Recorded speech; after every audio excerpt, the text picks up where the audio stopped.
Hey guys, happy Thursday. I am hopping on to share with you 3 lessons that I have learned in my home business that have made an impact on my life, and I hope that it will encourage each of you in whatever you are doing. I want to wait just a second to see if a few more people want to hop on. Hey there, come on in. I actually am enjoying just some really relaxing music and running some essential oils and working on our business. And so it's just a nice relaxing day, and I am super excited about what I want to share with you today. So I just want to share with you 3 lessons, just real briefly, that I have learned in my business that's made a huge difference in my life.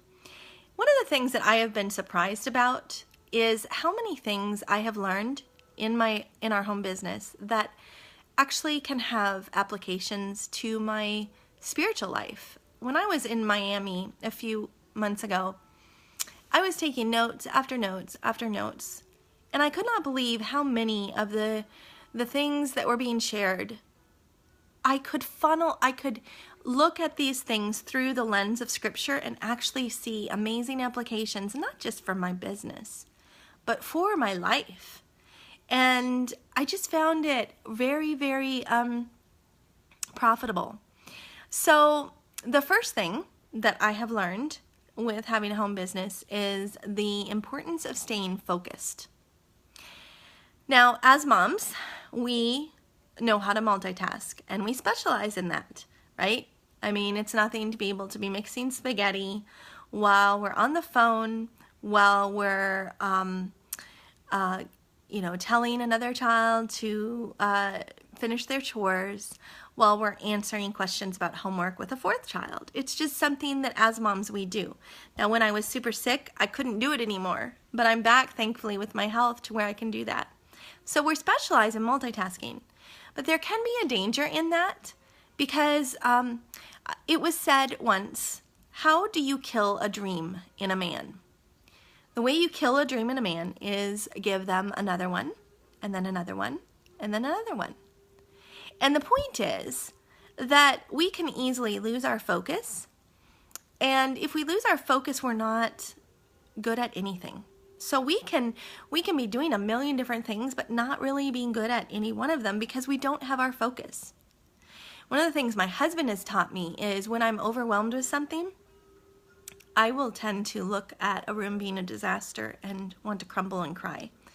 And he has helped me to say, honey, just do the next thing. Focus on, okay, I'm going to clear the floor first, or I'm just going to pick up the toys first. Like, bring it down into manageable, micro accomplishments and stay focused, right? Instead of thinking, oh, I have to do this and I have to do this and I have to do this today and I have to do this today.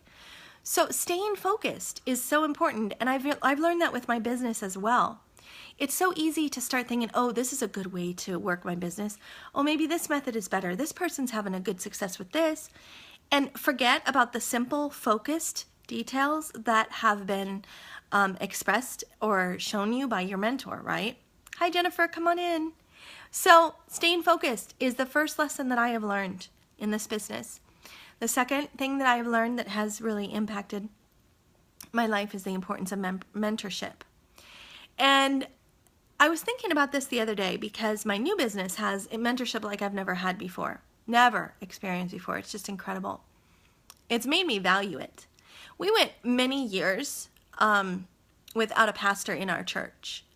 And I was just writing a note to our pastor yesterday that we don't take him for granted to have a godly pastor that is shepherding us like a pastor should. It's rare these days, and we don't take it for granted to have that. Well, in the same way with mentorship, it's so important to have mentorship. And I'm doing a weight loss program. See, I'm seeing how all these things fit in so many areas of life. I'm doing a weight loss program. I've tried to lose weight for years, but now I have a coach, and having the coach makes all the difference. If you're going to train for an Olympic event, do you just go out and start training in the backyard. No, you go and you find a coach. So mentorship, whatever area of life it is, you need a mentor. Are you a young mama that is struggling as a mother? Find a godly older woman to be a mentor to. Are you a mompreneur like me and seeking to run a business from home that is sticking with biblical principles from Proverbs 31 so that your family is first priority? Have a good mentor. And practically speaking, in the business world, make sure that the company that you're in or whatever you're doing, you have good, solid mentorship. And then the third thing that really they all three work together, but the third thing is have a clear goal. What is your goal? Now, in the past, I've used this as what is your why? But what is your goal? And is your goal, when you have a decision to make, ask yourself, is that goal taking me closer to, is that decision, if I make this decision, is it taking me closer to my goal or farther away from my goal? And that helps with making your decision. When my husband and I were courting, we wanted to be sure that our relationship was built on the Lord and not on our emotions. Of course, the emotions were there. But this was our defining question that we were asking ourselves through our whole relationship was, can we serve God better together than we can apart? And if we could answer yes to that question, then we knew we were to be married.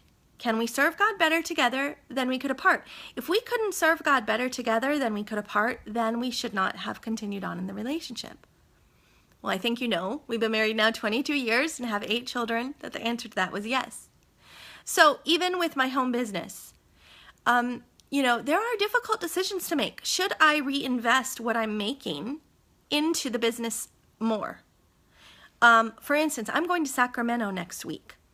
And I'm investing more money in that and taking my income, some of my income from this business and putting it back into the business, right? I'm going to Sacramento. One of my mentors shared how one of the first events she went to, she was worried they would be homeless. They had very little money. They came to the event like not even sure how they were going to get their food. But they used their last pennies because of what their goals were, and they felt that event was going to help them further their goals. So that was a really important lesson to think about. What are your goals? So as a mama with your children, are your decisions today taking you closer to your goals or further away from your goals? When you have a decision that you have to make, ask yourself, is it taking you closer from your goal or farther away? But you have to know what those goals are first. Okay? So, and sometimes it means doing something for the further end. So for instance, my husband and I decided it wasn't the season for this a few years ago, but right now it was the season for me with our home business because he has a full-time job. It was a season for us to take a very intense 90-day blitz. Now the long-term goal is to have more time with my children, for my husband to have more time with our children, for us to be able to travel and to be able to do things as a family that we haven't been before. But for the short term, I actually this past week have had very little time with my children. But it's furthering me towards my goal of having more time with my children. So there is a little sacrifice that will be a blip in the memory in a very short time. So you look at your goal and then you ask yourself, is my goal or is this decision taking me closer or further away from your goals? That can help us in these times where we feel like, what decision should I make? And I think this really can be applied to every area of our life, just like I said a few minutes ago when Stephen and I were recording. Our goal was to serve God. Can we serve God better together than we can apart? That was our goal. And nothing was going to take us off that goal. And so that was our mission, to serve the Lord in our lives. And that made our decision, we could take away all the extra things. There's all kinds of factors that come into a decision that can make you start to feel confused. Like, oh, but if I do this, there's this pro, there's this con, there's this. and it can start to feel muddled. But if you just have a clear goal and ask, is this taking me towards my goal? Then it makes a decision much, much easier. So those were the 3 things that have, business practices have actually helped me in my life. Things that I have learned in my business. Actually, we call this business a personal development program with a compensation plan. And I really see that. I have grown so much as a person, as a Christian, as a mom, as a wife. And so my 3 things are staying focused, mentorship, and clear goals. So I hope that was helpful for you. And I also blog over at amothersheritage.com, and I have a Facebook page called Mompreneurs Unlimited. I'm actually going to share this on that page because this is something that I would have done a live for on that page, giving tips and suggestions and encouragement for busy moms with families and their businesses. But I wanted to do it today on my personal page. So, and if you're watching this on YouTube, subscribe to my channel below. So I also wanted to give you a quick invitation. I am doing an event with my particular company tonight. I'm doing a live event at 9 o'clock Eastern. I'm going to be getting on live. So let me know if you want more information about that. I love you all. Blowing kisses. Have a great day.